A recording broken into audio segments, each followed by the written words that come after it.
എന്താടി എന്തിനാ കാണണോന്ന് പറഞ്ഞത്? ഒരു കൺഫ്യൂഷൻ. ഈ ലാസ്റ്റ് മിനിറ്റിലോ? വേറൊന്നുമില്ല. തങ്കച്ചിയെ നമുക്ക് അങ്ങനെ ഒന്ന് വിശ്വസിക്കാൻ പറ്റുമോ? എന്താ ഇപ്പൊ അങ്ങനെ തോന്നാൻ? അല്ല, അവര് അവസാന നിമിഷം കാല് മാറിയല്ലോ. അങ്ങനെ ചെയ്യൂ? സിദ്ധുവിനൊരു അടി കൊടുക്കേണ്ടത് അവരുടെയും കൂടെ ആവശ്യമല്ലേ? അതൊക്കെ ശരിയാ. എന്നാലും അവര് പിന്മാറി എന്ത് ചെയ്യും? സോറി എന്ന് പറഞ്ഞ് അവര് കൈ മലർത്തിയ പെടുന്നത് നമ്മളായിരിക്കും. ഇത്രത്തോളം കടന്ന് ഞാൻ ചിന്തിച്ചിരുന്നില്ല. രണ്ടുപേരും അത്യാവശ്യക്കാരായതുകൊണ്ട് ഒരുമിച്ച് നിൽക്കുമെന്ന് ഞാൻ വിചാരിച്ചു. നമ്മളെല്ലാ വശവും ചിന്തിക്കണ്ടേ റൂബി? കല്യാണം ഒരു കാരണവശാലും നടക്കരുത്. നടക്കാതിരുന്നാലല്ലേ അതുകൊണ്ട് നമുക്ക് എന്തെങ്കിലും പ്രയോജനം ഉണ്ടാവും. അത് ശരിയാ.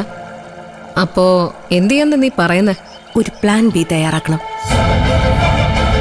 എന്തെങ്കിലും കാരണവശാൽ അവസാന നിമിഷം തങ്കച്ചി പിന്മാറിയാലും നമ്മൾ നിശ്ചയിച്ചതുപോലെ തന്നെയെല്ലാം നടക്കണം. Plan B.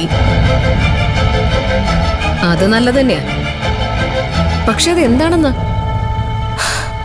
എന്റെ മനസ്സിലൊരു ഐഡിയ ഉണ്ട്. പ്രേമിച്ചിയെ ഞാൻ ചാവിറാക്കും. എന്നുവെച്ചാ? പ്രേമിച്ചി കല്യാണം കലക്കും. അതിനവർക്ക് പറ്റുമോ? സ്വന്തം അനിയന്റെ കല്യാണമാണ്. അതുകൊണ്ട് തന്നെയാ പറ്റൂന്ന് പറഞ്ഞത്.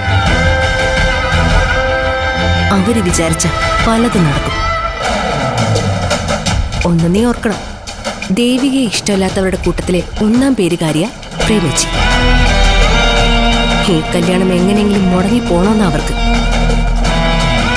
ഇപ്പോഴും ഞാനൊന്ന് എസ് മൂളിയ എന്തും ചെയ്യാൻ തയ്യാറായിട്ടാ പ്രേമിച്ച് നിൽക്കുന്നത്. അങ്ങനെയെങ്കിൽ അവരെ തന്നെ ഉപയോഗിക്കാം. അപ്പൊ ഒരു വഴി കൂടി തങ്കച്ചി, മറ്റൊരു വഴി കൂടി പ്രേമേച്ചി. രണ്ട് പ്ലാനും കൊണ്ടാ നീ 7-ാം തീയതി ഫേസ് ചെയ്യാൻ പോകുന്നത്. അതെ, ഒന്ന് പാളിയ മറ്റൊന്ന്. ഏതെങ്കിലും ഒന്ന് വിജയിച്ചിരിക്കും. കല്യാണം മുടങ്ങിയിരിക്കും. അത് മതി.